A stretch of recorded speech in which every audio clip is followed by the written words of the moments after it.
Iesu Redemptor omnium, quem lucis ante originem,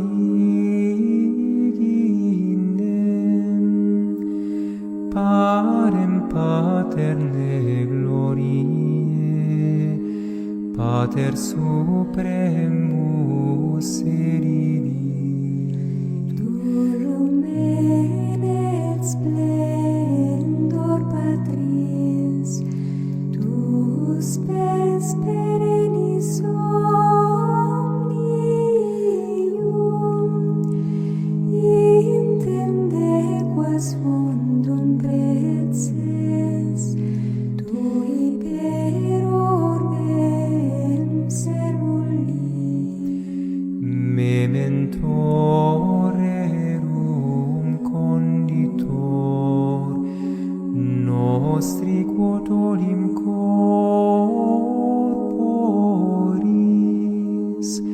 sacrata palvo virginis, nascendo formam sumpserit. Testatura presens dies, currens per annis circulum, quod solus desidu Patris, mundi salus advenerit. Castratem luz secura, omne quod celos supest, salutis auctorem novo salutat cantico. Et nos beata aqua sacri, rica vitunda sanguinis, natalis optiem tui, undi tributum solvimus. Iesu tibi sit gloria, qui natus este Virgini, cum Patre et Almo Spiritu, in sempiterna saecula.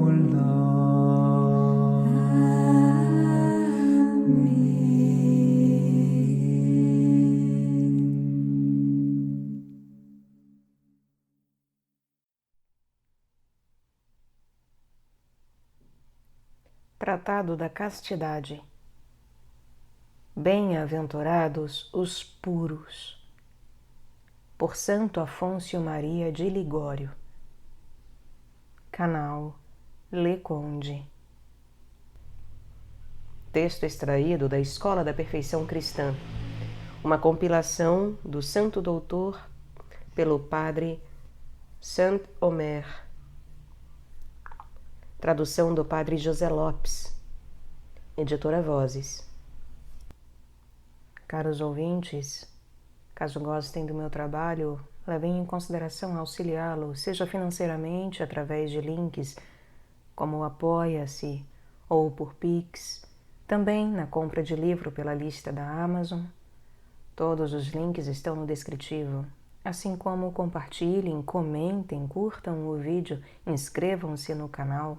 Tudo isso também ajuda a divulgar o meu trabalho e ampliar até onde chegam essas informações e esses conhecimentos todos. Assim como eu peço que orem por mim e por todos nós. A oração é também uma grande forma, se não a principal, de ajuda e de retribuição. Muito obrigada pela presença. Mais uma vez, tratado da castidade.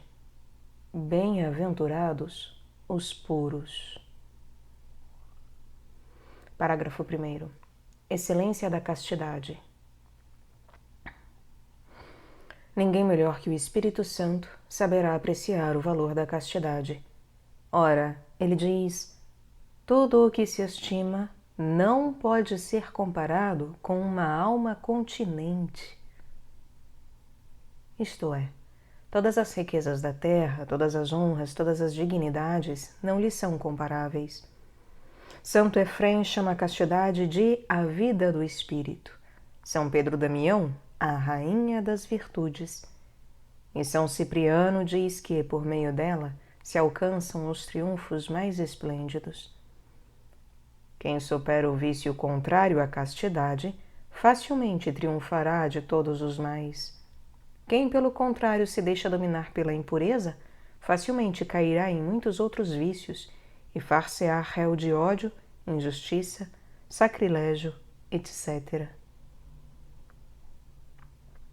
A castidade faz do homem um anjo. Ó castidade, exclama Santo Efrém, tu fazes o homem semelhante aos anjos. Esta comparação é muito acertada, pois os anjos vivem isentos de todos os deleites carnais. Eles são puros por natureza, as almas castas por virtude. Pelo mérito desta virtude, diz Cassiano, assemelham-se os homens aos anjos. E São Bernardo: o homem casto difere do anjo não em razão da virtude, mas da bem-aventurança. Se a castidade do anjo é mais ditosa, a do homem é mais intrépida. A castidade torna o homem semelhante ao próprio Deus, que é um puro espírito, afirma São Basílio. O Verbo eterno, vindo a este mundo, escolheu para sua mãe uma virgem, para pai adotivo, um virgem, para precursor, um virgem. E São João Evangelista amou com predileção porque era virgem, e por isso confiou-lhe sua Santa Mãe, da mesma forma como entrega ao sacerdote, por causa de sua castidade, a Santa Igreja e sua própria pessoa. Com toda a razão, pois, exclama o grande doutor da Igreja, Santo Atanásio: ó santa pureza, eis o templo do Espírito Santo, a vida dos anjos e a coroa dos santos. Grande, portanto, é a excelência da castidade. Mas também terrível é a guerra que a carne nos declara para nos roubar. Nossa carne é a arma mais poderosa que possui o demônio para nos escravizar. É, por isso, coisa muito rara sair-se ileso ou mesmo vencedor deste combate. Santo Agostinho diz: o combate pela castidade é o mais renhido de todos. Ele repete-se cotidianamente e a vitória é rara. Quantos infelizes que passaram anos na solidão, exclama São Lourenço Justiniano, em orações, jejuns e mortificações, não se deixaram levar finalmente pela concupiscência da carne, abandonaram a vida devota da solidão e perderam com a castidade o próprio Deus. Por isso, todos os que desejam conservar a virtude da castidade devem ter suma cautela. Diz São Carlos Borromeu: é impossível que te conserves casto se não vigiares continuamente sobre ti mesmo, pois negligência traz consigo muito facilmente a perda da castidade. Parágrafo 2º. Da vigilância sobre os pensamentos. A respeito dos maus pensamentos encontra-se muitas vezes um duplo engano. As almas que temem a Deus e não possuem o dom do discernimento e são inclinadas aos escrúpulos, pensam que todo mau pensamento que lhes sobrevém é já um pecado. Elas estão enganadas, porque os maus pensamentos em si não são pecados, mas só e unicamente o consentimento neles. A malícia do pecado mortal consiste toda e só na má vontade, que se entrega ao pecado com claro conhecimento de sua maldade e plena deliberação de sua parte. E por isto Santo Agostinho ensina que não pode haver pecado onde falta o consentimento da vontade. Por mais que sejamos atormentados pelas tentações, pela rebelião de nossos sentidos, pelas comoções ou sensações desregradas de nossa natureza corpórea, não existe pecado algum enquanto faltar o consentimento, como ensina também São Bernardo, dizendo: o sentimento não causa dano algum, contanto que não sobrevenha o consentimento. Para consolar tais almas timoratas e escrupulosas, quero oferecer-lhes aqui uma regra prática, aceita por quase todos os teólogos.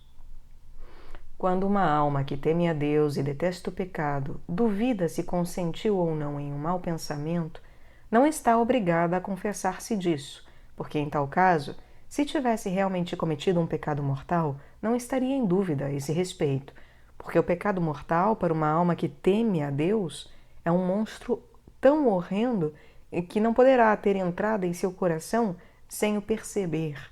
Outros, que possuem uma consciência mais relaxada e são mal instruídos, julgam, pelo contrário, que os maus pensamentos nunca são pecados, mesmo havendo consentimento neles, contanto que não se chegue a praticar.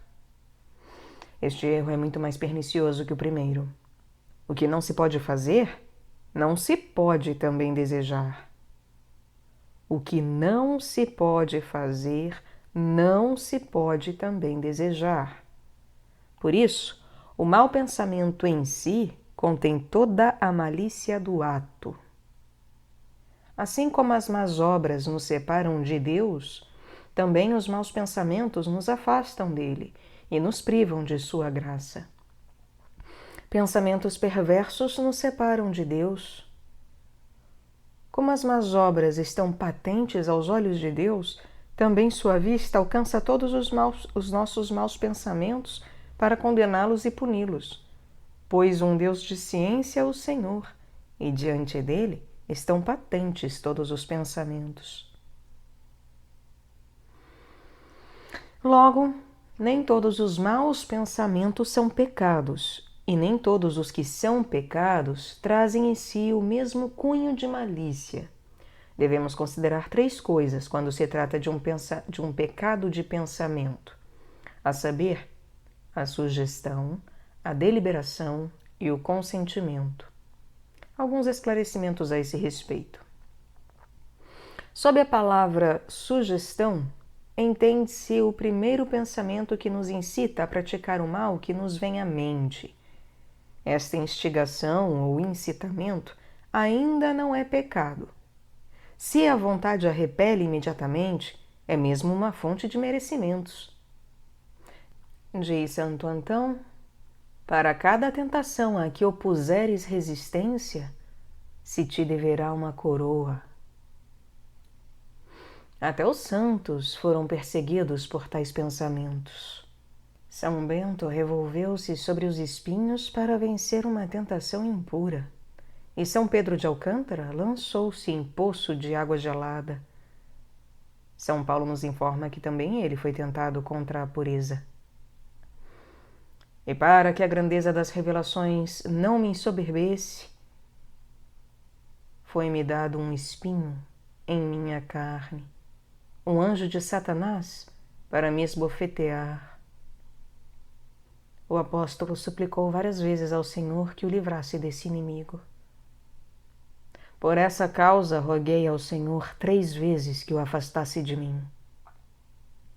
O Senhor não quis, porém, dispensá-lo do combate, e respondeu-lhe: basta-te a minha graça. E por que não queria o Senhor livrá-lo? Para que adquirisse maiores méritos por sua resistência à tentação, porque a virtude se aperfeiçoa na fraqueza. São Francisco de Sales diz que quando um ladrão procura arrombar uma porta, é porque não está ainda dentro da casa. Assim também, quando o demônio tenta uma alma, é porque se acha ela ainda na graça de Deus. Santa Catarina de Sena foi uma vez horrivelmente atormentada pelo demônio durante 3 dias com fortes tentações impuras. Apareceu-lhe então o Senhor para consolá-la, e ela perguntou-lhe: "Mas onde estiveste, Senhor meu, durante estes 3 dias?" Jesus respondeu-lhe: "Dentro do teu coração, dando-te força para resistires à tentação." E o Senhor deu-lhe a conhecer que o seu coração estava, depois da tentação, mais puro que antes. A sugestão segue-se à deleitação. Quando nos damos ao trabalho de repelir imediatamente a tentação, sentimos nela uma certa complacência ou prazer que nos vai arrastando ao consentimento. Mesmo então, se a vontade não dá seu assentimento, não há pecado mortal. Quando muito, poderá haver pecado venial. Se, porém, não recorrermos então a Deus e não nos esforçarmos por resistir à tentação, facilmente nos sentiremos arrastados ao consentimento e perdidos, segundo as palavras de Santo Anselmo. Se não procuramos impedir a deleitação, ela se transformará em consentimento e matará a alma. Uma senhora que tinha fama de santa teve um dia um mau pensamento, que não repeliu imediatamente, e pecou por pensamento. Por vergonha, deixou de confessar esse pensamento criminoso e morreu pouco depois em estado de pecado. Porque morreu com fama de santidade, mandou o bispo que fosse sepultada em sua própria capela. No dia seguinte, porém, apareceu-lhe ela, toda circundada de fogo, e confessou-lhe, infelizmente, já tarde demais, que estava condenada por ter consentido num mau pensamento. Toda a malícia do mau pensamento está, porém, no consentimento. Havendo pleno consentimento, perde-se a graça de Deus, e chama-se sobre si a condenação eterna, quer se tenha o desejo de cometer um pecado determinado, quer se pense ou reflita com prazer no pecado, como se o estivesse cometendo.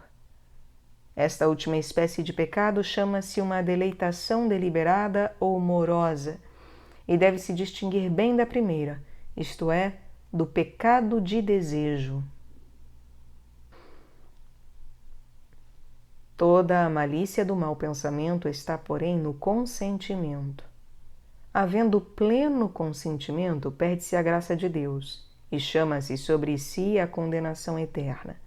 Quer se tenha o desejo de cometer um pecado determinado, quer se pense ou reflita com prazer no pecado, como se o estivesse cometendo. Esta última espécie de pecado chama-se uma deleitação deliberada ou morosa e deve se distinguir bem da primeira, isto é, do pecado de desejo. Se fores, pois, molestada por tais tentações, alma cristã, não deves perder a coragem.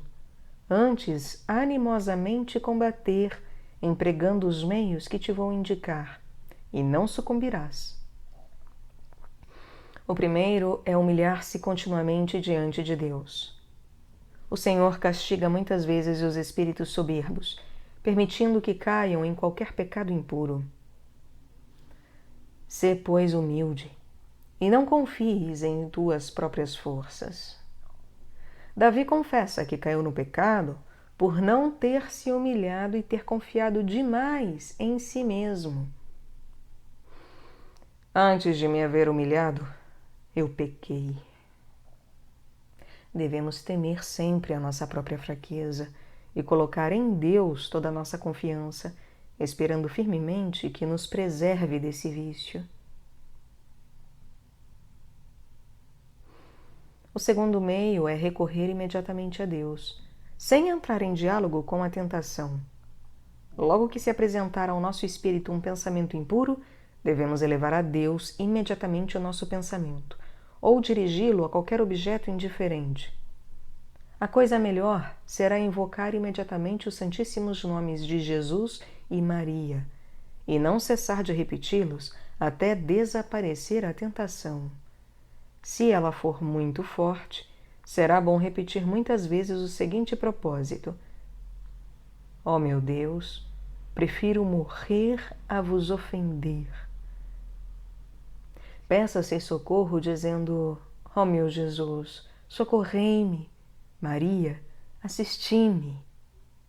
Os nomes de Jesus, Maria e José possuem uma força especial para afugentar as tentações do demônio. O terceiro meio é a recepção assídua dos santos sacramentos da confissão e da comunhão. É de suma importância revelar quanto antes ao confessor as tentações impuras. Diz São Felipe Neri: uma tentação revelada já está meio vencida. E se alguém teve a infelicidade de consentir em uma tentação, não se demore nenhum instante em se confessar disso.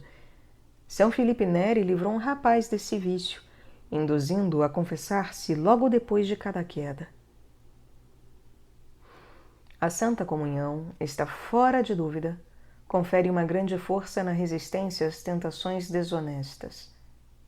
O sangue de Jesus Cristo que recebemos na Sagrada Comunhão é chamado pelos santos de vinho gerador de virgens. O vinho natural é um perigo para a castidade. Este vinho celestial é o seu conservador. O quarto meio é a devoção à Imaculada Mãe de Deus, que é chamada a Virgem das Virgens. Quantos jovens não se conservaram puros e castos como anjos devido à devoção à Santíssima Virgem? O quinto meio é a fuga da ociosidade. O Espírito Santo diz: a ociosidade ensina muita coisa má. Isto é, ensina a cometer muitos pecados.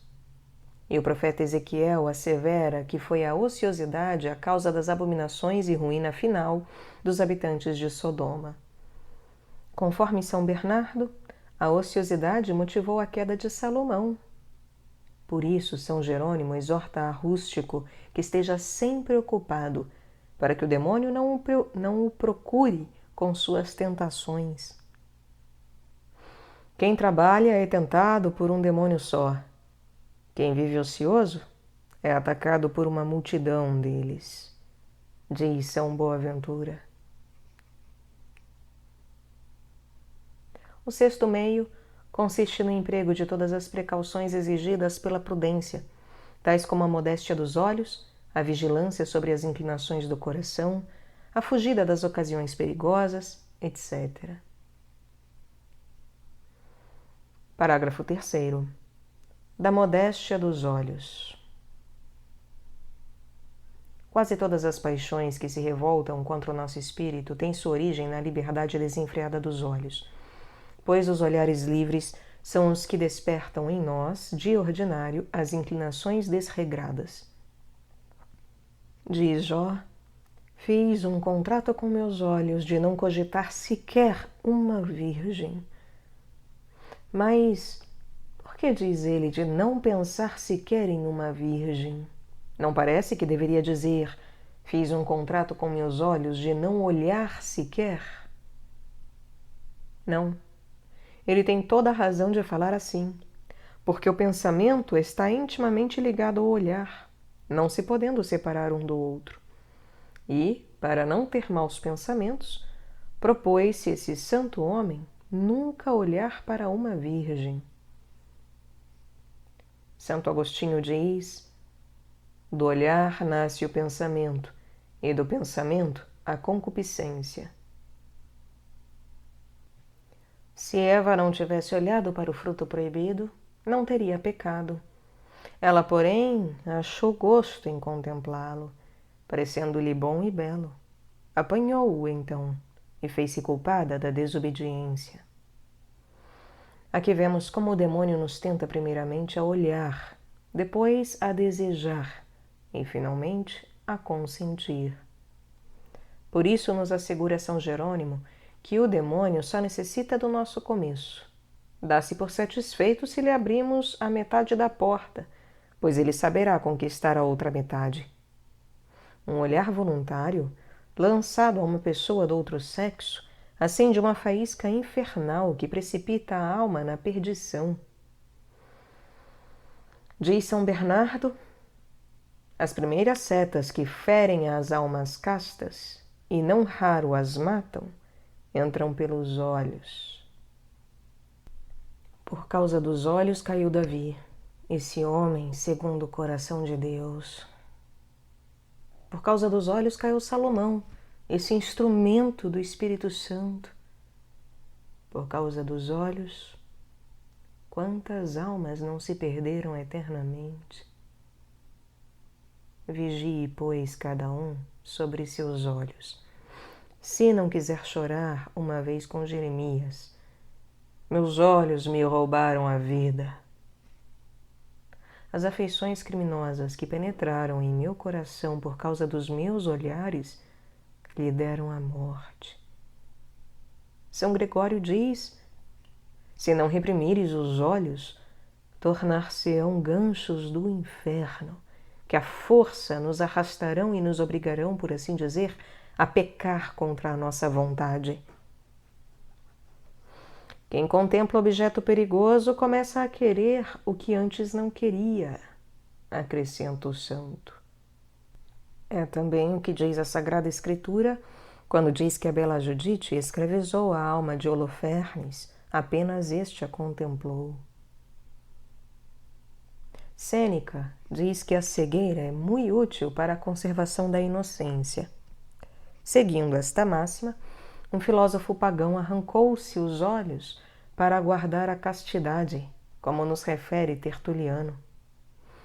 Isso, porém, não é lícito a nós, cristãos. Se queremos conservar a castidade, devemos, contudo, fazer-nos cegos por virtude, abstendo-nos de olhar o que possa despertar em nós os maus pensamentos. Não contemples a beleza alheia. Disso origina-se a concupiscência, que queima como fogo. À vista seguem-se as imaginações pecaminosas que acendem o fogo impuro. São Francisco de Sales dizia: quem não quiser que o inimigo penetre na fortaleza, deve conservar as portas fechadas. Por essa razão foram os santos tão cautelosos em seus olhares. Por temor de enxergarem inesperadamente qualquer objeto perigoso, conservavam os olhos quase sempre baixos e se abstinham de olhar coisas inteiramente inocentes. São Bernardo, depois de um ano inteiro no noviciado, não sabia ainda se o teto de sua cela era plano ou abobadado. Na igreja do convento havia 3 janelas, e ele não sabia, porque conservara os olhos baixos. Evitavam os santos, com cautela maior ainda, pôr os olhos em pessoa de outro sexo. São Hugo, bispo, nunca olhava para o rosto das mulheres com quem tinha que conversar. Santa Clara nunca olhava para a face de um homem. Aconteceu uma vez que, levantando os olhos para a hóstia sagrada durante a elevação, viu o rosto do sacerdote, com que ficou profundamente aflita.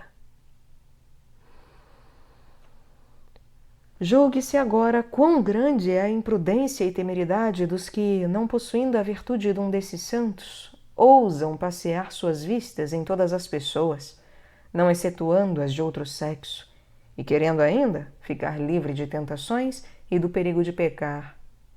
São Gregório diz que as tentações que levaram São Bento a revolver-se em espinhos provieram de um olhar imprudente sobre uma senhora.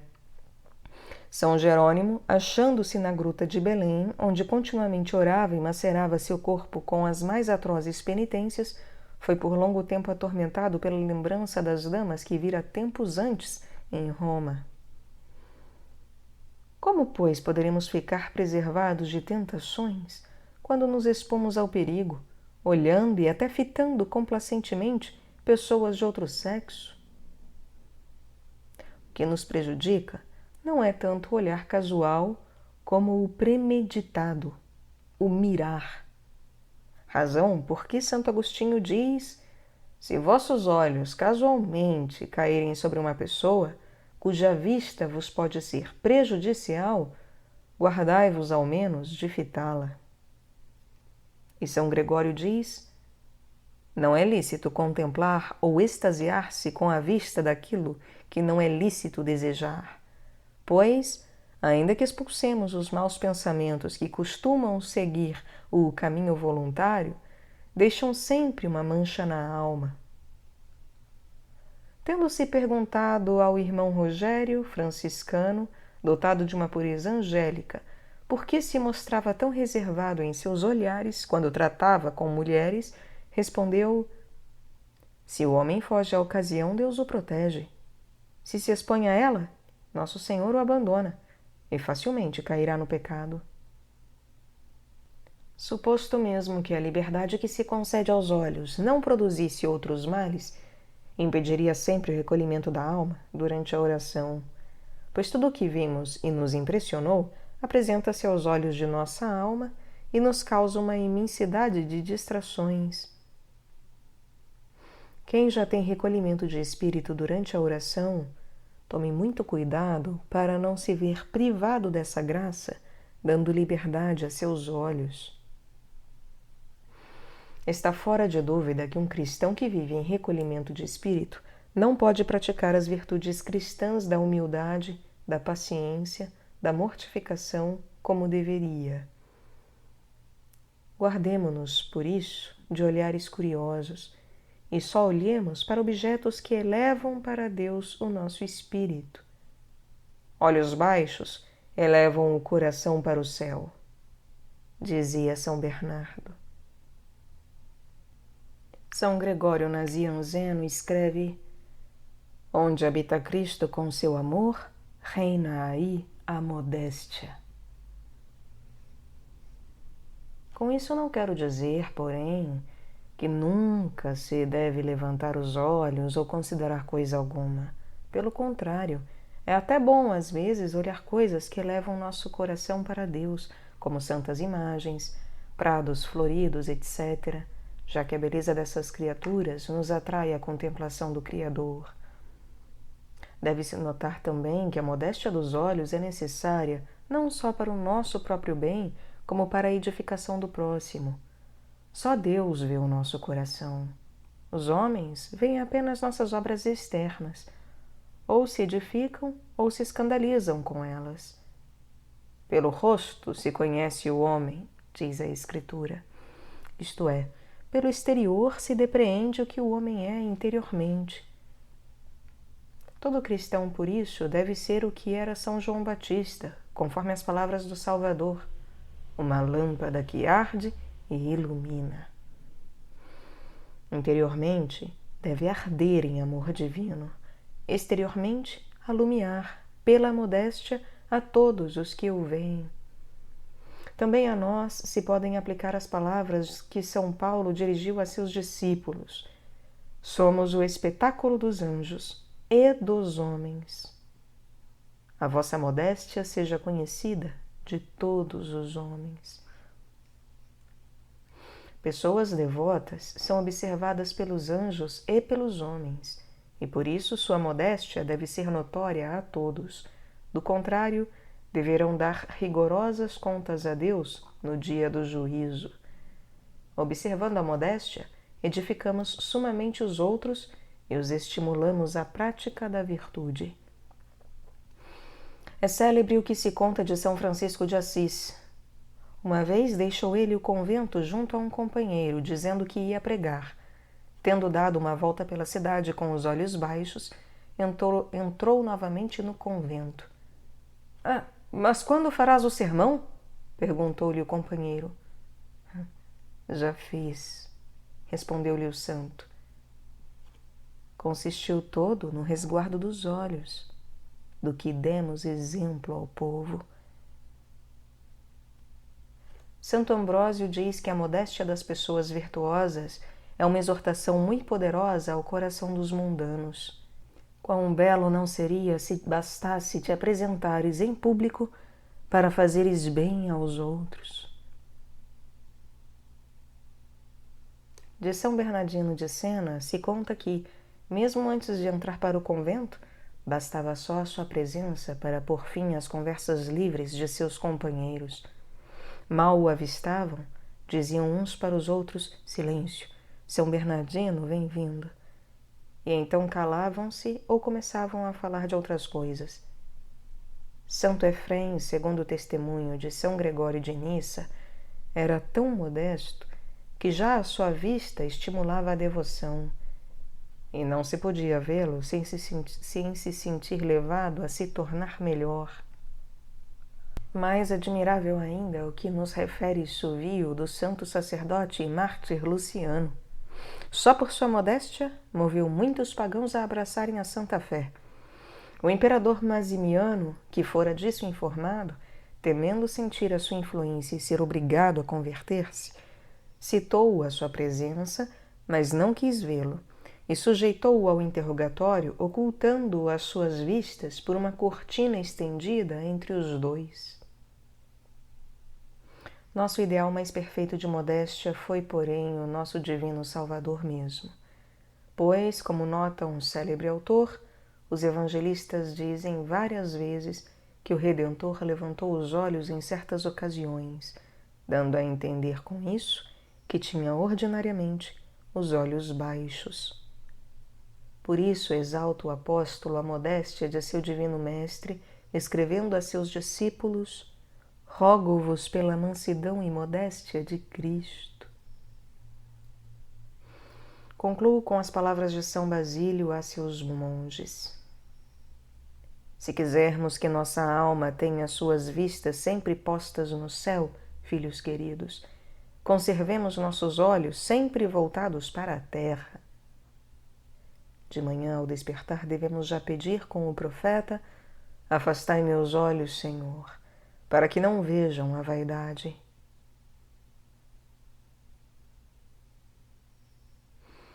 Parágrafo 4º. Da guarda do coração. A modéstia dos olhos pouco nos servirá se não vigiarmos sobre o nosso coração. Disse o sábio: aplica-te com todo o cuidado possível à guarda do teu coração, porque é dele que procede a vida. É aqui o lugar apropriado para se dizer algumas palavras sobre as amizades, e primeiramente sobre as santas, depois sobre as puramente naturais e, afinal, sobre as perigosas. Descrevendo São Paulo a corrupção moral dos gentios, enumerava entre seus vícios a falta de sentimento e de susceptibilidade para a amizade.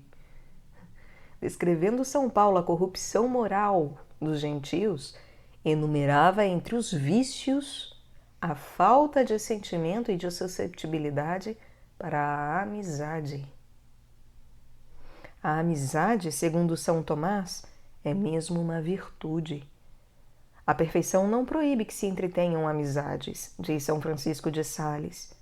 Exige somente que sejam santas e edificantes, a saber, só devem ser mantidas aquelas uniões espirituais por meio das quais 2, 3 ou mais pessoas comunicam entre si seus exercícios de devoção, seus desejos piedosos e sentimentos nobres, tornando-se como que um só coração e uma só alma para a glória de Deus e o bem espiritual próprio e alheio.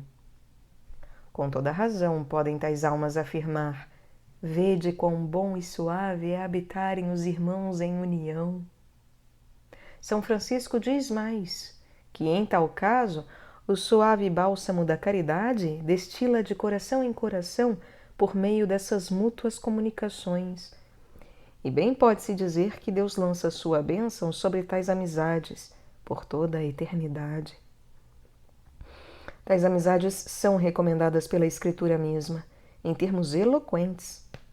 Nada se pode comparar com o valor de um amigo fiel, e o valor do ouro e da prata não iguala a bondade de sua fidelidade. Um amigo fiel é um remédio para a vida e a mortalidade, e os que temem o Senhor encontraram um tal. Mas como podeis aconselhar as amizades particulares, dirá alguém, quando elas são tão rigorosamente condenadas por todos os ascetas? Respondo. As amizades particulares são proibidas unicamente nos claustros, e com toda razão, pois é imperiosamente necessário que todos os religiosos se amem mutuamente com amor fraterno, para que haja uma vida comum claustral. Ora, num claustro, as amizades particulares podem facilmente ocasionar perturbações dessa mútua caridade, dando ocasião a invejas, suspeitas e outras misérias humanas.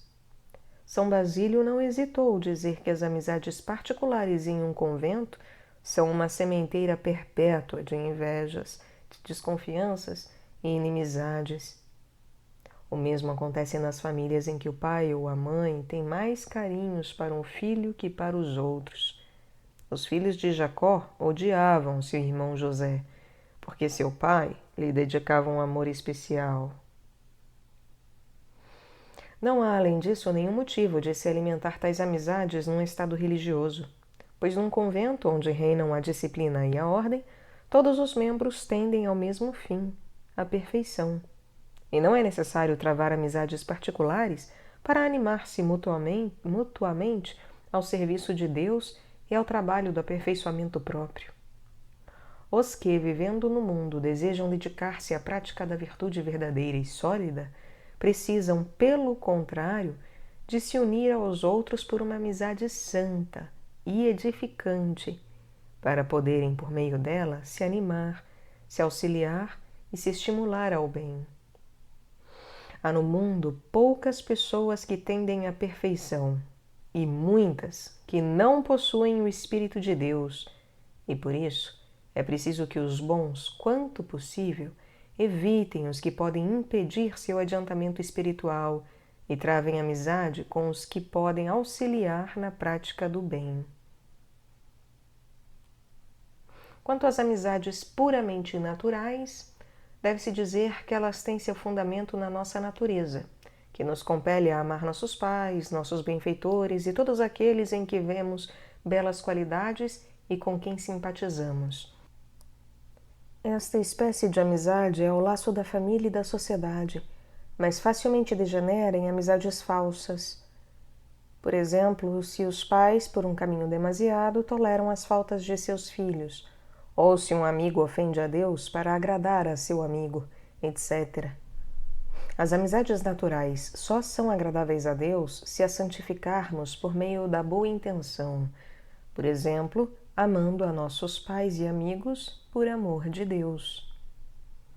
E por amizades perigosas entende-se em particular as sensuais, isto é, aquelas que se baseiam sobre a complacência sensual, sobre a fruição comum de prazeres dos sentidos, sobre certas qualidades fúteis e vãs de espírito e coração.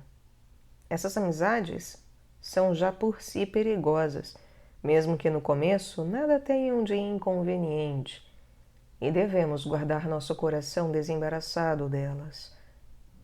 Quem não evita relações perigosas cai facilmente no abismo, diz Santo Agostinho.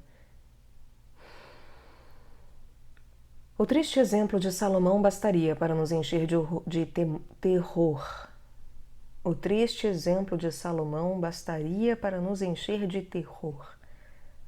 Depois de ter sido amado tanto por Deus, servindo ao Espírito Santo de mão para escrever, travou relações com mulheres pagãs já na sua velhice e caiu tão profundamente que chegou a sacrificar aos deuses. Isso, porém, não nos deve estranhar, pois será para admirar que alguém se queime, permanecendo no meio das chamas? Pergunta São Cipriano. Mas em nossas conversas, graças a Deus, não ocorre nada de mal, dirá alguém. Respondo.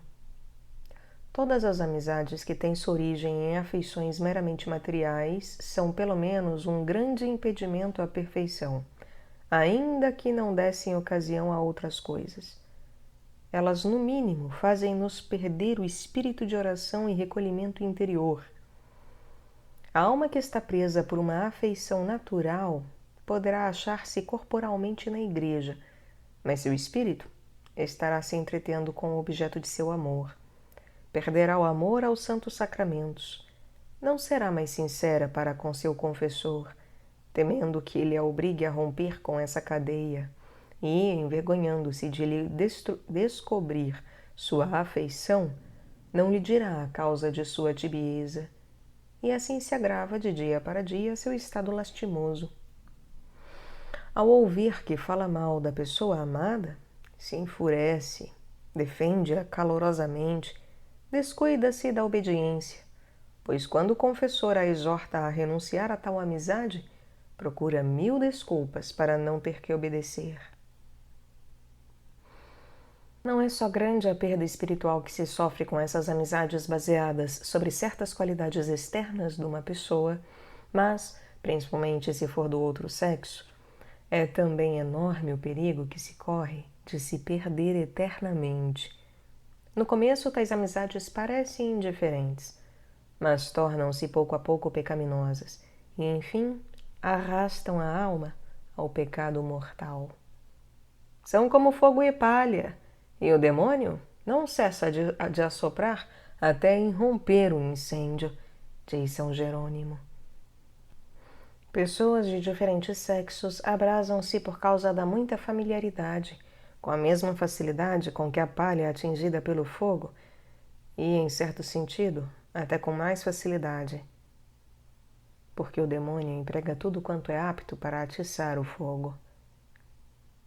Santa Teresa viu-se um dia transportada ao inferno, onde Deus lhe mostrou o lugar que lhe preparara, se não rompesse com um apego puramente natural a um seu parente. Se sentires em teu coração, alma cristã, uma tal afeição para com alguém, não há outro remédio para te libertares dela, senão cortá-la resolutamente de uma vez para sempre. Pois, se quiseres renunciá-la pouco a pouco, creme, nunca chegarás a desfazer-te dela. Essas cadeias são dificílimas de romper, e só o conseguirá quem as quebrar violentamente, de uma só vez. E não venhas com a desculpa de que até agora nada ocorreu de inconveniente, pois deves saber que o demônio não começa com o pior, mas só a pouco leva a alma imprudente às bordas do precipício, e então, com um leve empurrão, precipita-as no abismo. É uma máxima aceita por todos os mestres da vida espiritual de que, neste ponto, não há outro remédio senão fugir e afastar-se da ocasião. São Filipe Neri costumava dizer que, nesse combate, só os covardes saem vencedores, isto é, os que fogem da ocasião. Podemos resistir aos outros vícios ficando na ocasião, diz São Tomás, fazendo violência contra nós mesmos. Mas o vício contrário à pureza, porém, só o poderemos vencer fugindo da ocasião e renunciando às afeições perigosas. Se sentires, porém, teu coração livre e desembaraçado de tais afeições, toma todo o cuidado possível para não te emaranhares em laço algum, como já se tem dado a muitos em razão de sua negligência. Eis o conselho que te dá São Jerônimo. Se no trato com alguém notares que alguma afeição desregrada se quer apoderar de teu coração, apressa-te a sufocá-la antes que se torne um gigante. Enquanto o leão é ainda pequeno, pode ser facilmente trucidado. Uma vez crescido, tornar-se-á muito difícil e humanamente impossível. Coisa verdadeiramente lamentável e vergonhosa seria se permitisses que fizessem em tua presença gracejos indecentes. Não julgues que não pecas calando-te e simplesmente ouvindo tais gracejos. Se não evitares o mais depressa possível a companhia de um homem tão insolente, já cooperaste com o seu pecado e te fizeste réu dele. Se receberes de alguém uma carta com palavras amorosas, rasga-a imediatamente ou lança-a ao fogo e não lhe des resposta. Se por motivo grave tiveres de responder, faze-o então em poucas e sérias palavras, e não dês a entender que notaste as tais palavras, e muito menos que achaste nelas qualquer prazer. Não repliques também que não há perigo, porque a pessoa de que se trata é piedosa. São Tomás de Aquino diz: quanto mais santas são as pessoas pelas quais sentimos afeição particular, tanto mais devemos nos acautelar, porque o alto apreço que fazemos de sua virtude mais nos estimula ainda a amá-las. O padre Sertório Caputo, da Companhia de Jesus, diz: o demônio a princípio nos inspira amor à virtude daquela pessoa, depois o amor à própria pessoa e, finalmente, nos lança na perdição. O doutor Angélico faz notar que o demônio sabe perfeitamente esconder um tal perigo. No começo, não dispara seta alguma que pareça envenenada, mas só tais que excitem a afeição, ocasionando leves feridas do coração. Em seguida, quando o amor já está aceso, essas pessoas já não se tratam mais como anjos, mas como homens de carne e sangue. Trocam repetidos olhares e palavras amorosas, desejam estar muitas vezes a sós, juntas, e por fim, a piedade espiritual degenera em amor carnal. São Boaventura indica 5 sinais dos quais se pode deduzir se a afeição que a alguém nos prende é impura. Primeiro, se entretém conversas inúteis, e inúteis são todas as que levam muito tempo. Segundo, se ocorrem olhares e louvores mútuos. Terceiro, se desculpam as faltas reciprocamente, evitando correções para não desagradar. Quarto, se aparecem pequenos ciúmes. Quinto, se a separação causa certa inquietação. Eu ajunto ainda, se sente grande prazer e gosto nas maneiras ou gentileza natural da pessoa amada, se deseja que a afeição seja correspondida, e se não gosta de que outros observem, ouçam ou falem disso. Mas, mesmo as pessoas que pretendem contrair matrimônio estarão obrigadas a sufocar a inclinação ou simpatia recíproca, suposto mesmo que seja honesta? Me perguntará alguém. Se esses futuros esposos estiverem animados de tais sentimentos, que estejam prontos a empregar todos os cuidados para tornar remota a ocasião do pecado e resolvidos a nunca ofender a Deus por causa de tal afeição, então não precisarão romper com ela.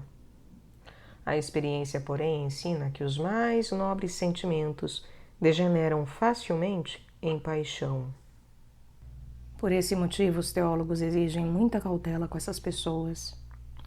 Sabendo quanto o coração humano é inclinado ao pecado e quão fraco quando dominado por uma paixão, só permitem tais relacionamentos entre os jovens quando estão em idade e têm vontade séria de se casar. Além disso, que não sejam travadas sem o consentimento dos pais, que não se prolonguem por muito tempo e só se namorem quando estiver próximo o casamento. Também lhes interditam a conversa a sós, longe das vistas dos pais, grande familiaridade e tudo que possa manchar a pureza da alma, seja por pensamentos, olhares, palavras ou gestos. Do filho de Tobias, podemos aprender como os jovens devem se preparar para o casamento. Na cidade de Ragés, na Média, vivia uma piedosa donzela de nome Sara, filha de Raquel. Estava profundamente aflita porque 7 rapazes que a haviam sucessivamente desposado haviam sido mortos pelo demônio da impureza, Asmodeu, na primeira noite depois das núpcias.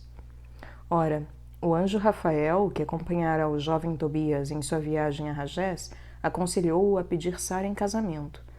Ele, porém, a par do ocorrido com os outros homens, temia expor-se ao mesmo perigo. O anjo, porém, tranquilizou-o, dizendo: ouve-me. O demônio só tem poder sobre aqueles que abraçam o estado conjugal excluindo a Deus de seus pensamentos, para satisfazerem unicamente a sua concupiscência, como o cavalo e a mula, que não têm entendimento. Tu, porém, quando receberes a Sara, entra com ela no teu quarto por 3 dias e 3 noites, guardando continência, e não te entregues a outra coisa que a oração. E então a receberás em matrimônio no temor do Senhor, levado mais pelo desejo de ter filhos que pela concupiscência, para que sejas abençoado e teus filhos sirvam e glorifiquem a Deus. Então, nada terás a temer do demônio. O jovem Tobias seguiu esse conselho, e seu casamento foi muito abençoado por Deus. Notemos igualmente as 4 exortações dadas a Sara por seus pais ao se despedirem dela. Primeiro, honra a teu sogro. Segundo, ama a teu marido. Terceiro, cuida em governar bem tua casa. Quarto, porta-te em tudo irrepreensivelmente. Estes avisos devem servir de norma a todos os jovens que pretendem contrair matrimônio. O que dissemos até aqui se refere ao trato com pessoas de diferente sexo. O amor desregrado, todavia, pode existir também entre pessoas do mesmo sexo, principalmente se são ainda moços, e existe entre eles uma familiaridade por demais íntima. A este respeito, São Basílio diz o seguinte: vós que sois ainda jovens, evitai a companhia de vossos iguais, pois por meio dessas amizades o demônio já arrastou a muitos para o inferno. Alguns começaram com uma afeição aparentemente santa, continua ele, mas pouco a pouco precipitou-os o demônio num lodaçal de vícios os mais abomináveis.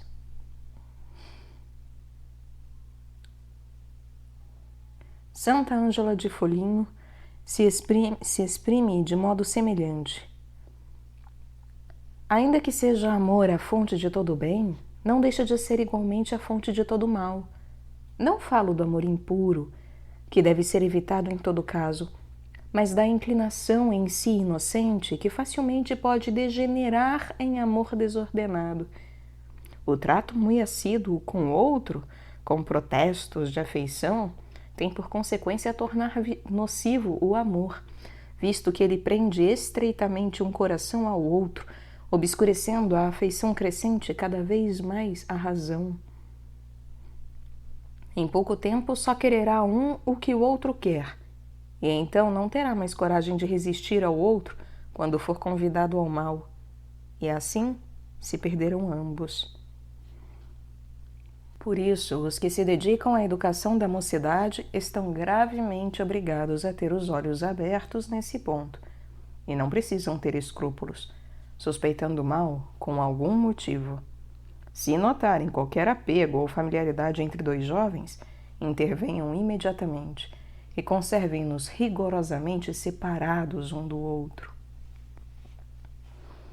Aqui na terra, cada um de nós anda por caminhos escabrosos e em trevas, e se além disso ainda um anjo mau, isto é, um mau companheiro, que é pior que um demônio, nos persegue e impele à perdição, como poderemos escapar ilesos? Já Platão dizia: tomarás os mesmos modos daqueles com quem convives. Segundo São João Crisóstomo, para se certificar dos hábitos de alguém, basta saber com quem ele anda, já que os amigos ou são ou fazem-se semelhantes uns aos outros. Isso por 2 causas. Primeiro, porque um se esforça por imitar o outro para lhe ser agradável. Segundo, porque o homem, como nota Sêneca, é inclinado a fazer o que vê os outros fazerem. Dos israelitas lemos: eles se mesclaram com os gentios e aprenderam suas obras. Devemos, portanto, não só fugir do comércio com os impuros, diz o sábio, mas também nos conservarmos longe de seus caminhos.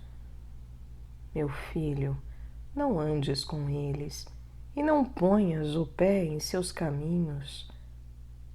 Devemos evitar todo o trato com eles, suas conversas ou presentes, com os quais procuram nos enredar. Meu filho, se os pecadores te atraírem com seus afagos, não consendas com eles. Cairá talvez uma ave no laço armado na terra sem a isca? O demônio serve-se dos maus amigos como de iscas, segundo Jeremias, para prender as almas em suas redes de pecado. Meus inimigos, sem motivo, prenderam-me como se prende uma ave. Ele diz sem motivo porque pergunta-se a um tal sedutor por que aliciou sua pobre vítima ao pecado e responderá: não havia motivo, e só queria que ela fizesse como eu. É exatamente essa a astúcia do demônio.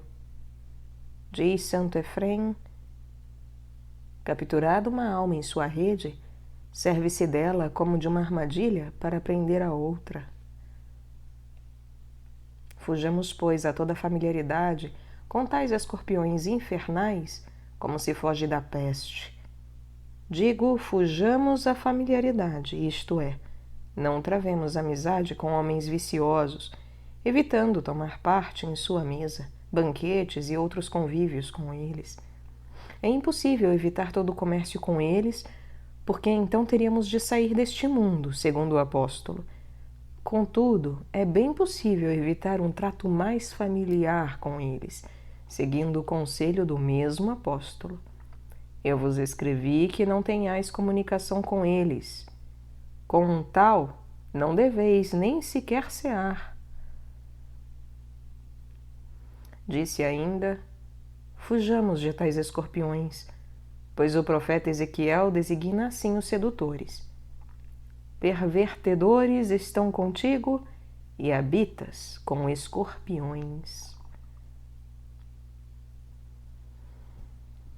Não ousarias, alma cristã, habitar com escorpiões, e certamente te afastarias com toda a pressa de sua proximidade, pois assim deves evitar os amigos que dão escândalo e envenenam a tua alma com maus exemplos e conversas perversas. Quanto mais estreitamente estão ligados a nós, tanto mais perniciosos se tornam. Os inimigos do homem são os seus domésticos. Na Sagrada Escritura se diz: quem se compadecerá de um encantador mordido pela serpente e de todos os que se aproximam de animais ferozes? Assim também, quem se compadecerá daquele que se torna companheiro de um homem iníquo? Se um tal homem, por motivo do perigo a que se expõe, cai no pecado e se precipita na condenação eterna, ninguém, nem Deus, nem os homens, terá compaixão dele, pois já fora advertido do perigo. Parágrafo 5º. Da virgindade. São Cipriano denomina a multidão de virgens que se consagram ao amor de seu divino esposo de a mais nobre porção da Igreja de Cristo.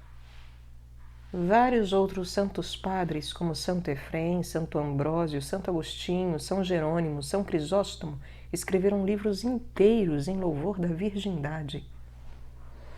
Não é minha intenção expor aqui todos os méritos e vantagens que adquirem as pessoas que consagraram a Deus sua virgindade. Disso tratarei extensamente no capítulo 4º da 3ª parte, que trata do voto de castidade. Aqui farei seguir simplesmente uma instrução para os que levam uma vida virginal sem terem emitido o voto de castidade. As almas virgens são extraordinariamente belas aos olhos de Deus. Serão como os anjos de Deus no céu. Barônio conta que na morte de uma virgem chamada Geórgia, uma multidão de pombos adejavam ao redor da casa, e quando seu cadáver foi transportado à igreja, pousaram no teto, exatamente em cima do lugar onde se achava o caixão, e daí não se retiraram até ser sepultada a piedosa Virgem. Essas pombas certamente eram anjos, que queriam prestar as últimas honras àquele corpo virginal. As almas virginais que renunciaram ao casamento para se dedicarem exclusivamente ao amor de Jesus Cristo tornam-se esposas do Filho de Deus. Nos Santos Evangelhos, Jesus Cristo é chamado Pai, Mestre, Pastor das almas.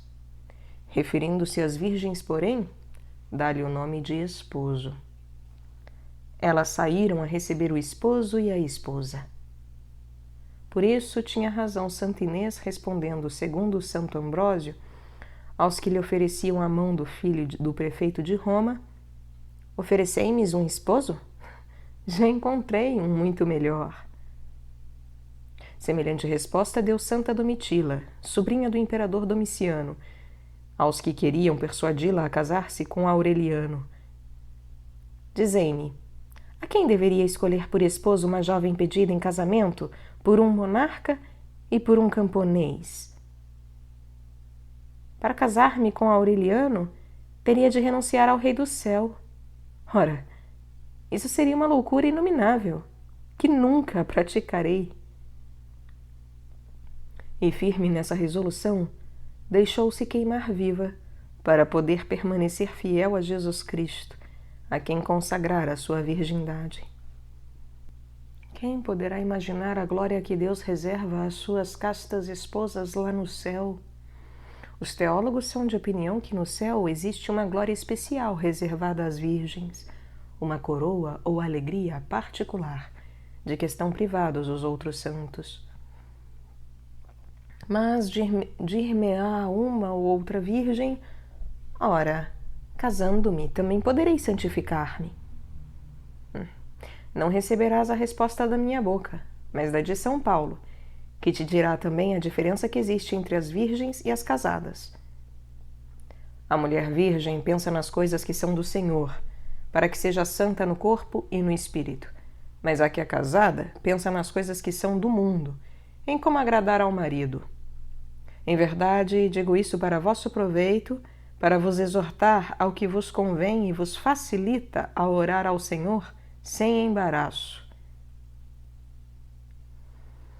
Deve-se, pois, notar que as casadas, sem dúvida alguma, podem ser santas segundo o Espírito, ao passo que as virgens, que amam a Deus, o são de corpo e espírito.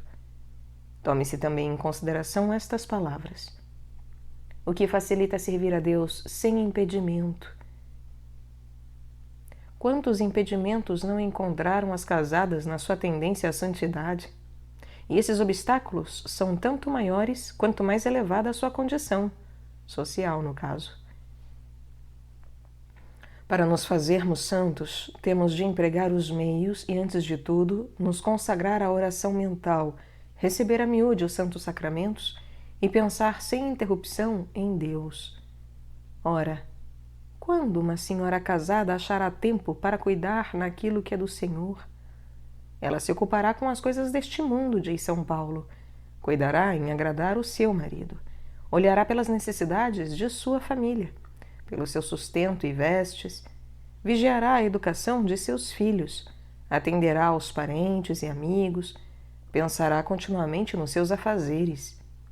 Seu coração ficará assim dividido entre seus filhos, seu marido e Deus. Como encontrar tempo para se entregar a longas orações mentais, para receber muitas vezes a comunhão, se nem lhe resta tempo para cuidar de todas as obrigações de sua casa e estado?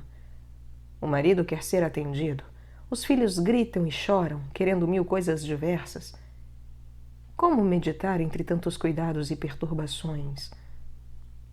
Muitas mães de família, nem mesmo aos domingos, podem ir à igreja. É verdade, ela pode conservar a sua boa vontade, mas sempre lhe será custoso cuidar, como convém, do que é do Senhor. Não há dúvida de que pode adquirir grandes merecimentos em razão de tais provações, entregando-se à vontade de Deus que, em tais condições, não quer mais do que um sacrifício perene de resignação e paciência. Mas, no meio de tantas distrações e tribulações, é quase impossível, é mesmo heroísmo, praticar a virtude da paciência e conformidade sem o exercício da oração e a recepção dos sacramentos. Mas provera a Deus que as senhoras casadas nada mais tivessem a deplorar que a falta de tempo necessário para seus exercícios de piedade.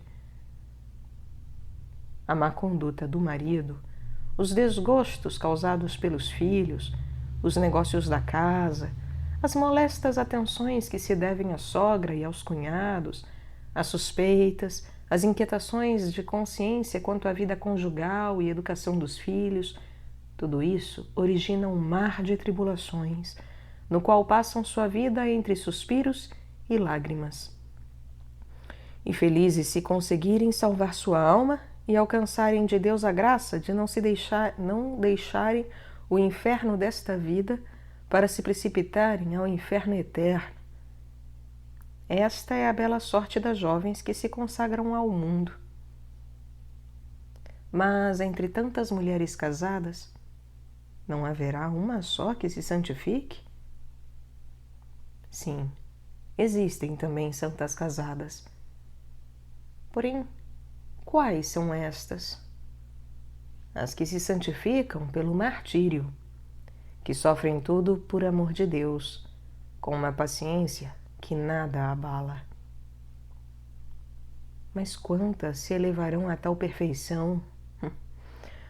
Muito poucas. E se encontrares uma tal, verás que deplora amargamente ter escolhido o partido do mundo, tendo podido, com tanta facilidade, consagrar-se a Jesus Cristo. Verdadeiramente felizes são aquelas virgens que se consagram por inteiro e exclusivamente ao seu divino Salvador.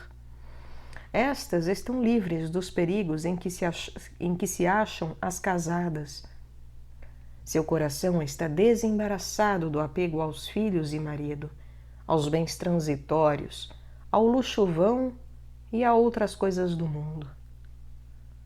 E quando as mulheres casadas se veem obrigadas a empregar muitos cuidados e grandes somas com seu traje para aparecer ao mundo à altura de sua posição e agradar a seu marido, a virgem que se consagrou a Jesus Cristo se contenta com um vestido simples e desataviado, pois, do contrário, daria escândalo. Todos os seus pensamentos e cuidados tendem a agradar a Jesus, a quem dedicou seu corpo, sua alma, seu amor todo. Assim, possui ela também mais liberdade de espírito para pensar em Deus e mais tempo para se entregar à oração e receber os sacramentos. Se não te sentes chamada, alma cristã, ao estado conjugal, nem ao religioso, mas desejas fazer-te santa no mundo como verdadeira esposa de Jesus Cristo, toma a peito os seguintes conselhos. Para a santificação, não é suficiente que uma virgem traga ilibada a sua pureza e use o nome de esposa de Jesus Cristo. É preciso também praticar as virtudes de uma esposa de Jesus. No Evangelho, é o reino dos céus comparado a umas virgens. Mas que virgens, hã? As virgens prudentes, e não as loucas. Aquelas foram introduzidas na sala das núpcias. A estas foi a porta fechada, e ouviram do esposo: não deixais de ser virgens, mas eu não vos conheço por esposas minhas. As verdadeiras esposas de Cristo seguem o esposo para onde quer que ele vá. O que quer dizer seguir o esposo? Santo Agostinho explica que é prender-se a ele. Depois de lhe teres sacrificado o teu corpo, deves ainda consagrar-lhe todo o teu coração, de tal forma que só te ocupes em amá-lo. Para isso, deves empregar os meios para pertencer exclusivamente a ele. O primeiro é a oração mental, a que te deves dedicar com todo o zelo. Não julgues que, para isso, é necessário se recolher a um convento ou passar todo o dia na igreja. Não há dúvida que em uma casa de família há barulho e perturbações de pessoas que entram e saem. Mas quem tem boa vontade encontra sempre jeito e tempo para fazer suas orações. Por exemplo, de manhã, antes de se levantarem as pessoas da casa, ou de noite, depois de já se terem recolhido. Também não se requer que se esteja sempre de joelhos. Podem-se recitar as orações durante o trabalho ou caminhando.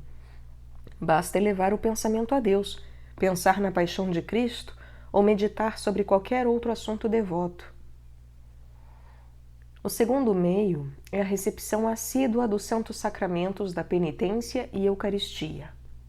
Quanto à comunhão, não é muita coisa se for recebida só por obediência.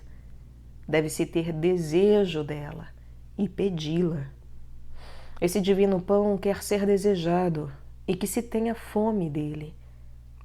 A comunhão é que faz com que as esposas de Jesus permaneçam fiéis a seu divino esposo, já que a ela devem em especial a conservação de sua pureza.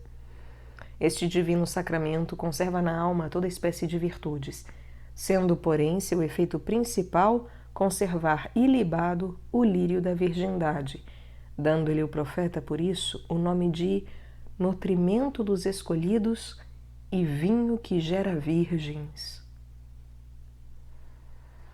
O terceiro meio é o recolhimento e a vigilância. O divino esposo compara sua esposa com um lírio entre os espinhos. Uma donzela que quer viver na sociedade entre divertimentos e distrações mundanas não poderá permanecer fiel a Jesus Cristo. Deve, pelo contrário, estar sempre circundada dos espinhos da abstinência e mortificações, e guardar, em especial no trato com os homens, a maior reserva, e rigorosa modéstia dos olhos e palavras, e mesmo, se necessário, mostrar-se austera e descortês. Os espinhos são os que protegem os lírios, isto é, as virgens. Sem eles, perder-se-ão em pouco tempo. O Senhor compara a beleza de sua esposa com a da pomba. Por quê? Porque a pomba, por instinto natural, evita a companhia dos outros pássaros. Assim, uma virgem é bela aos olhos de Jesus se leva uma vida retirada e se esconde quanto possível aos olhos do mundo. São Jerônimo diz que o esposo das almas é cioso. Desgosta-se muito por isso de uma virgem que, depois de se haver consagrado ao seu amor, gosta de mostrar-se e procura agradar aos homens. Pessoas verdadeiramente virtuosas preferem desfigurar-se a si mesmas a tornar-se objeto de amor criminoso. Se por desgraça acontecer tornar-se uma virgem vítima de uma violência qualquer, sem culpa sua, não deve inquietar-se com isso, já que sua pureza não fica alterada. Se por desgraça acontecer tornar-se uma virgem vítima de uma violência qualquer, sem culpa sua, não deve inquietar-se com isso, já que a sua pureza não fica alterada. Foi o que Santa Lúcia respondeu ao tirano que a ameaçava de entregá-la ao prostíbulo. Se eu for desonrada contra a minha vontade, receberei uma coroa dupla. Com razão se diz, não o sentimento, mas o consentimento fere a alma. Além disso, podemos ficar convencidos que uma virgem modesta e reservada saberá também fazer-se respeitar. Caros ouvintes, tenhamos plena consciência hoje de que certas coisas que foram escritas condizem com seu tempo histórico e com uma ciência e consciência de outro tempo, em que éramos mais ignorantes. E é claro, eu não sou ninguém para falar sobre a ignorância de um santo, mas sabemos muito bem que mesmo tendo sido um santo que escreve essas coisas todas, aqui, por exemplo, para citar apenas um trecho que deve ser lido com todo o filtro, quando ele diz que além disso podemos ficar convencidos de que uma virgem modesta e reservada saberá também fazer-se respeitar, que tenhamos hoje a ciência e consciência de que uma mulher que passa por uma violência sexual, seja de que âmbito, grau de violência for, não é por uma questão de fazer-se ou não respeitada, é por uma questão de que um violentador, ele não respeita, mesmo que nos façamos respeitadas, e que ainda que uma mulher se mostre em desrespeito para consigo mesma e para com os outros, isso nunca será uma desculpa, uma autorização ou qualquer coisa que o valha para que ela seja violentada. Então, que tenhamos filtros, porque mesmo os santos, eles escrevem também de acordo com realidades seculares, ainda que falando de coisas muitas vezes e grande parte do tempo arquetípicas e, portanto, superiores ao seu próprio século, porque são realmente verdades eternas. Mas não são destituídos de sua humanidade e de suas falhas. Portanto, tenhamos crivos ao ler, mesmo um doutor da igreja, mesmo santos, santas, e que verdadeiramente Deus tenha piedade de todos nós.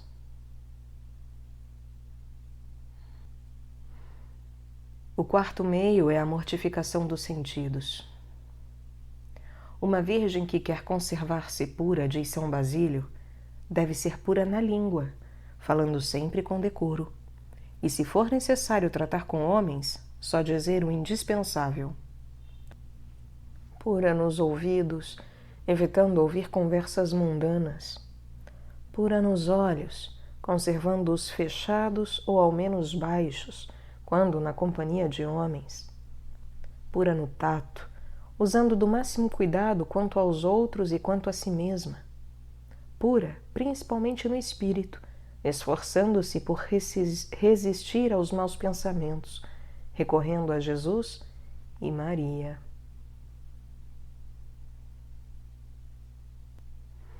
Para conseguir isso, é preciso que ela mortifique seu corpo com jejuns e outras penitências. Jesus Cristo é um esposo de sangue que desposou nossa alma na ara da cruz e, por amor dela, derramou até a última gota de sangue. Por esse motivo, suas esposas suportam angústias, doenças, dores, maus tratos e injúrias, não só com paciência, mas até com alegria.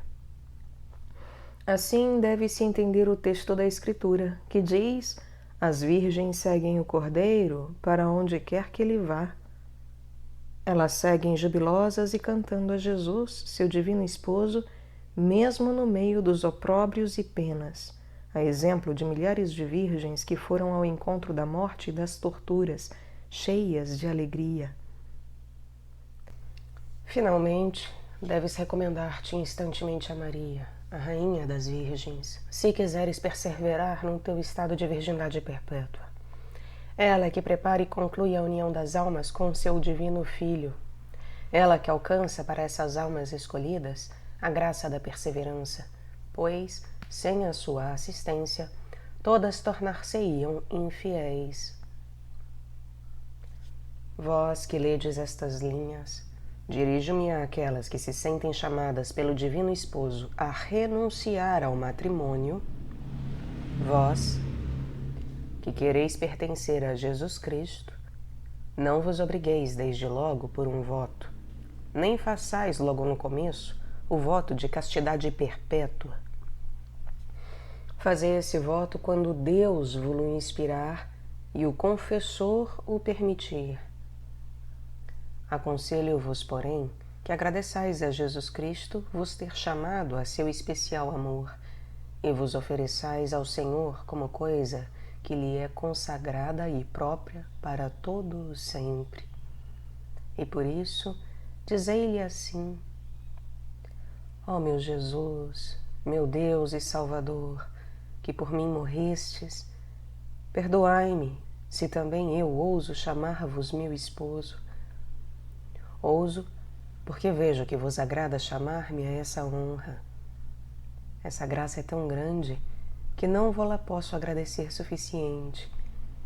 Eu merecia estar agora ardendo no inferno, porém, em vez de me castigar, escolhei-me para a esposa vossa. Pois bem, meu divino Salvador, eu renuncio ao mundo, eu renuncio a tudo por amor de vós, e a vós me entrego inteira e irrevogavelmente. De hoje em diante sereis meu único bem, meu único amor. Vejo que quereis possuir meu coração inteiro. Ei-lo, entrego-o sem restrição. Aceitai meu sacrifício e não me repulseis como eu mereceria. Esquecei-vos de todas as ofensas que vos tenho feito até hoje. Detesto-as de todo o coração. Tivesse eu morrido antes de vos haver ofendido. Perdoai-me em vosso amor e concedei-me a graça de vos permanecer fiel e nunca mais vos abandonar. Vós, ó meu esposo, vos entregastes todo a mim. Eis-me aqui. Eu também quero entregar-me toda a vós. Ó Maria, minha rainha e minha mãe, prendei meu coração ao coração de Jesus Cristo. Ligai-me tão fortemente a Ele que nunca mais possa desprender-me de vosso divino Filho. Parágrafo 6º do voto de castidade. Uma alma que consagra a Deus a sua virgindade torna-se uma esposa de Jesus Cristo, e por isso o apóstolo não hesita em escrever: eu vos desposei com um esposo, com Cristo, para vos apresentar a Ele como virgem pura. Jesus Cristo mesmo se dá como esposo das virgens na parábola das 10 virgens. Saíram ao encontro do esposo e entraram com ele para as núpcias. O Divino Salvador deixa-se chamar pelos outros fiéis de mestre, pastor e pai. Quer, porém, ser chamado de esposo pelas almas virgens. Esses desponsais com o Senhor se realizam por meio da fé. Eu me desposarei contigo pela fé. A virtude da virgindade é um fruto especialíssimo dos merecimentos de Jesus Cristo, e por isso se diz no Apocalipse que as virgens formam o cortejo do Cordeiro. A Santíssima Virgem revelou a uma alma devota que uma esposa de Jesus Cristo deve, acima de todas as virtudes, amar a pureza, porque ela a torna de modo especial semelhante a seu divino esposo. São Bernardo diz que todas as almas justas são esposas do Senhor, mas de um modo particular vale isso das almas virgens, como nota Santo Antônio de Pádua. Por isso, São Fulgêncio chama a Jesus Cristo o esposo de todas as virgens consagradas a Deus. Uma moça que quer permanecer no mundo e casar-se, se é prudente, se informa com todo cuidado a respeito dos que solicitam a sua mão, para conhecer o mais digno e o mais capaz de torná-la feliz aqui na terra. A pessoa religiosa, por sua vez, desposa-se pelos votos com nosso Senhor Jesus Cristo. Procuremos a esposa dos cânticos, que sabe perfeitamente avaliar as qualidades desse esposo divino, e perguntemos-lhe: quem é o vosso amado, ó Santa Esposa? Quem é aquele que possui todo o vosso coração e vos tornou a mais feliz das mulheres? Ela responde: meu amado é branco e vermelho. É branco por sua pureza e vermelho pela chama do amor em que se abrasa por sua esposa. Em uma palavra, ele é tão belo, tão perfeito em todas as virtudes, que não há nem pode haver um outro esposo mais nobre e mais amoroso que ele. Diz Santo Euquério: nem quem o iguale em sua grandeza, nem em sua beleza, nem em sua generosidade. Por isso escreve Santo Inácio de Antioquia: aquelas bem-aventuradas virgens que se consagraram a Jesus Cristo podem estar certas de que não encontrarão nem no céu nem na terra um esposo tão belo, tão nobre, tão rico, tão amável como aquele que lhes foi dado, Jesus Cristo. Santa Clara de Montefalco dizia que prezava tanto sua virgindade que antes quereria sofrer durante toda a sua vida as penas do inferno do que perder esse valioso tesouro. Com toda razão, pois muitas virgens virtuosas renunciaram a casamentos principescos para permanecerem esposas de Jesus Cristo. Santa Joana, infanta de Portugal, renunciou à mão de Luís XI, rei da França. A beata Inês de Praga, a do imperador Frederico II. Isabel, filha do rei da Hungria e herdeira do reino, a de Henrique, arquiduque da Áustria. E muitas outras procederam do mesmo modo. Uma virgem que se consagra ao Senhor, diz Teodoreto, está livre de todo cuidado inútil. Não tem outra coisa a fazer senão entreter-se contínua e familiarmente com Deus. Isso indica o apóstolo quando diz que a virgem é santa no corpo e na alma. Santa no corpo pela castidade, santa no espírito por seu comércio íntimo com Deus. Diz Santo Anselmo: se ela não tivesse outra recompensa a esperar, só por estar livre dos cuidados seculares e não ter outra obrigação, já deveria ser tida como sumamente feliz. Do que se vê que as virgens não só receberão uma imensa glória no céu, mas já serão recompensadas antecipadamente aqui na terra, com uma paz inalterável. As virgens que se consagram ao amor de Jesus Cristo, ofertando-lhe o lírio da pureza do coração, tornam-se tão agradáveis a Deus como os santos anjos, certamente um efeito sublime da castidade virginal. Todas as virgens que buscam a perfeição são esposas queridas de Jesus Cristo, porque lhe consagraram seu corpo e sua alma, e nada mais buscam nesta vida que agradar-lhe. São João foi o discípulo amado de Jesus, porque guardou a virgindade.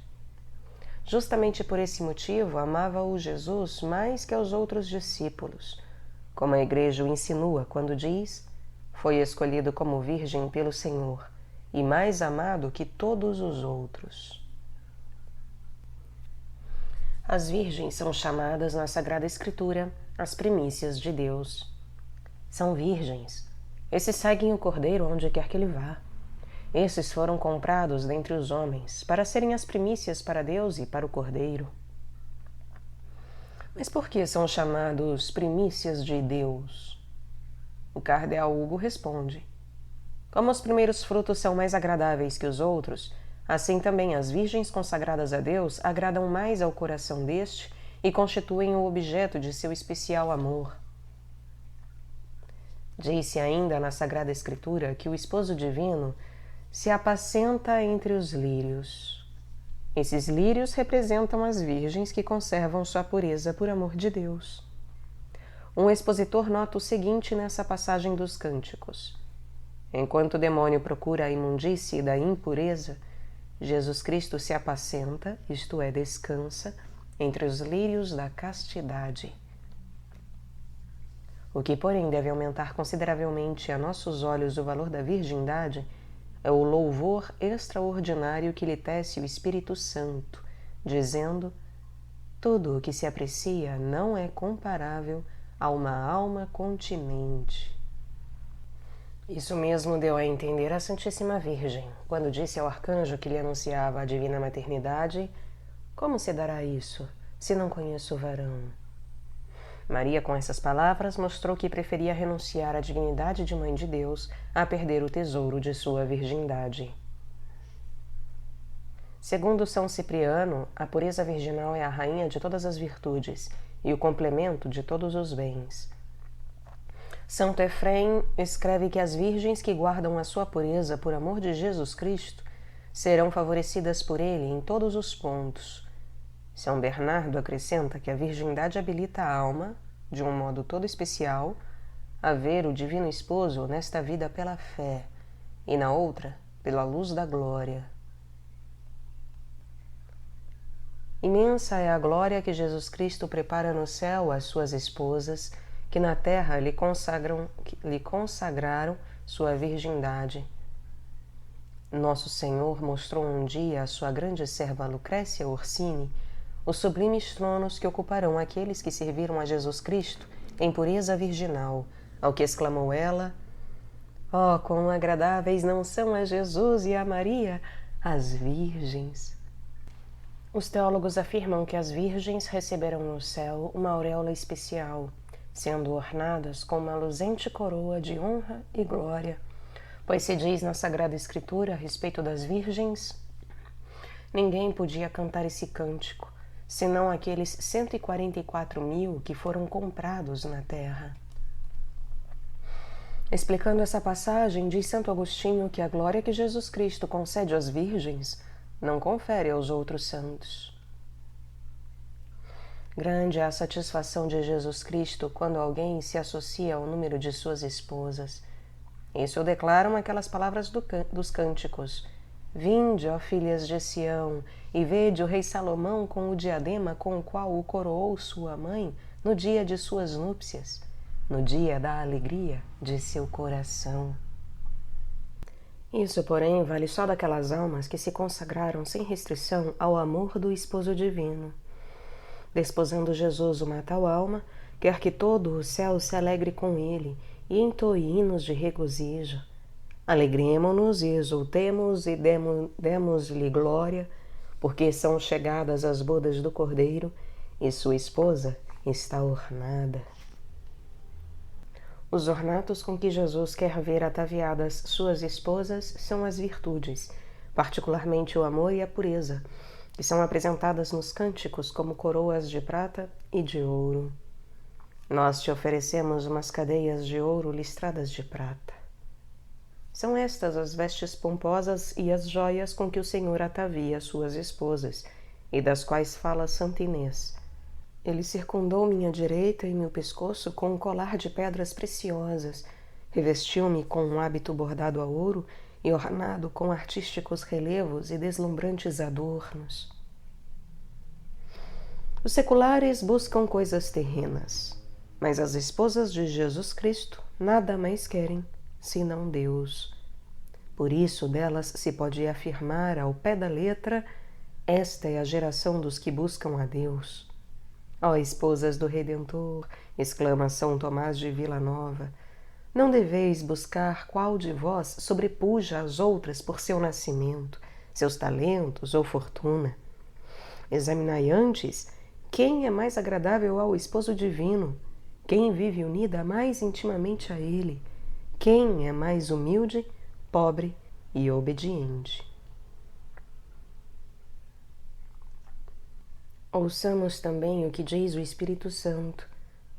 Filho, quando entrares ao serviço de Deus, prepara a tua alma para a tentação, para sofreres com humildade e paciência, pois o ouro e a prata se provam no fogo, e os homens que Deus quer receber na fornalha da humilhação. Ninguém pode servir a dois senhores, a Deus e ao mundo.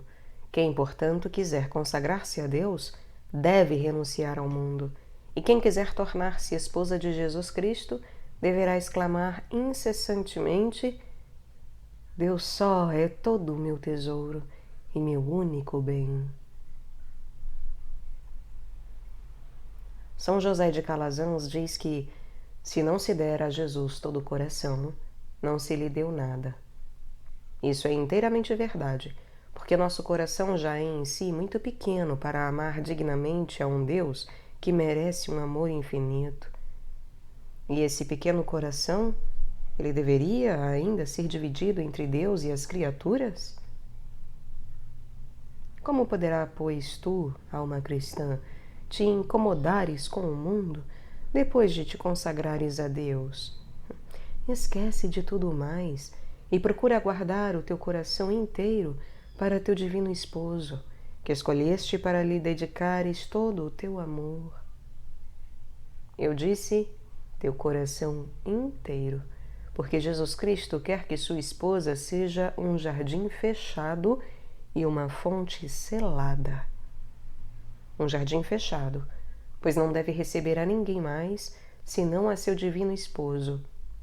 Uma fonte selada, porque esse divino esposo é zeloso e não permite que encontre entrada no coração de sua esposa outro amor que o amor por ele. Por isso diz-lhe: quero que me coloques como um selo sobre teu coração e sobre teu braço, para que a ninguém mais ames senão a mim, e para que todos os teus atos sejam feitos com a única intenção de me agradares. O amado é colocado como um selo sobre o coração e o braço, diz São Gregório, quando a alma mostra por sua vontade, isto é, o coração, e por suas ações, isto é, o braço, quanto ama a seu celeste esposo. Quando o amor divino reina numa alma, expulsa toda a afeição que não se refere a Deus, pois o amor é forte como a morte.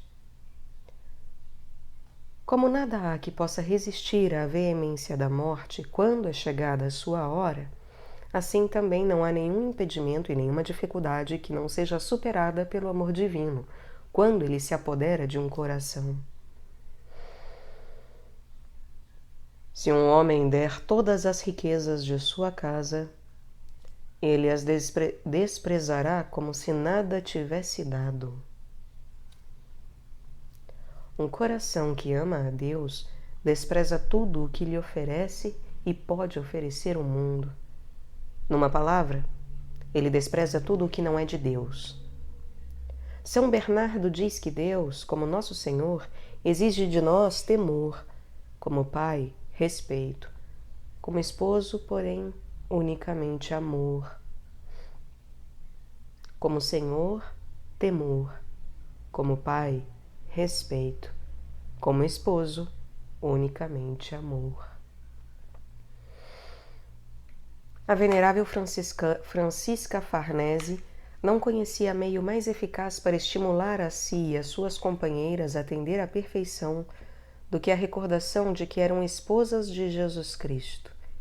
Está fora de dúvida, dizia ela, que cada uma de vós foi escolhida por Deus para se tornar santa, pois que vos concedeu a grande honra de vos fazer suas esposas. E, de fato, é essa uma graça inapreciável, que exige uma fiel cooperação. Santo Agostinho escreveu a uma virgem consagrada a Deus: tens um esposo que é mais belo que tudo que existe no céu e na terra, e que te deu um penhor seguro de seu amor, escolhendo-te para sua esposa. Podes concluir disso quão obrigada estás a pagar o seu amor.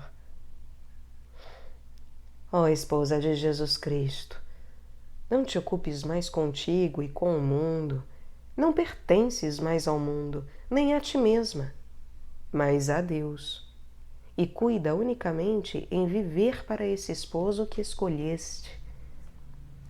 Escolheste a Deus por esposo, mas primeiramente te escolheu o Senhor para sua esposa. Quantas almas não deixou ele no mundo, não lhes concedendo os favores que a ti fez? O Salvador preferiu-te a todas essas almas, não por seres mais digna, mas por te amar mais que as outras.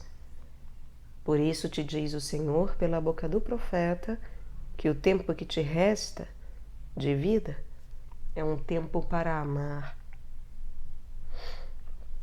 Deves ligar-te a Jesus, teu esposo, com toda a tua confiança e com todo o teu amor, prender-te a Ele que te amou desde a eternidade, que te criou por sua bondade e te chamou a seu santo amor por meio de tantas graças especiais. Por isso, se o mundo solicitar o teu amor, ó esposa de Jesus Cristo, dize-lhe com Santo Inês: aparta-te de mim, pábulo da morte. Desejas o meu amor, mas eu não posso amar a mais ninguém do que a meu Deus, que me amou primeiro. Porque és a esposa de um Deus, diz São Jerônimo, reveste-te de um santo orgulho. Os seculares se orgulham de sua união com pessoas nobres e ricas. Tu, porém, podes te gloriar de uma sorte muito melhor, porque te tornaste esposa de um rei celeste. Dize, pois, cheia de alegria e santo orgulho, achei a quem meu coração ama. Prendê-lo-ei com meu amor e não largarei mais. De fato, é uma imensa felicidade para uma virgem quando ela pode gloriar-se e dizer: aquele a quem os anjos do céu desejam servir é meu esposo. Meu Criador escolheu-me para sua esposa e, como ele é o Rei e o Senhor do mundo, cingiu-me igualmente com uma coroa de rainha. Deves saber, entretanto, ó esposa do Senhor, que lês esses louvores, que não possuís irrevogavelmente essa coroa enquanto permaneceres aqui na terra. Não, poderás perdê-la novamente por tua culpa. Para que ninguém t'a roube, segura-a fortemente. Renuncia às criaturas, une-te cada vez mais intimamente a Jesus Cristo pelo amor e pela oração, e suplica-lhe sem cessar que não permita que te tornes outra vez infiel. Deves dizer-lhe: ó Jesus, meu divino esposo, não permitais que me separe de vós. E quando as criaturas quiserem apoderar-se de teu coração e daí expulsar Jesus Cristo, dize desassombradamente com o apóstolo, confiada na assistência divina: quem me separará do amor de Jesus Cristo? Nem a morte, nem a vida, nem criatura alguma será capaz de nos separar do amor de Deus. Nota: quando o santo doutor Maria Afonso de Ligório fala da santa virgindade, refere-se às almas, tanto das mulheres quanto dos homens.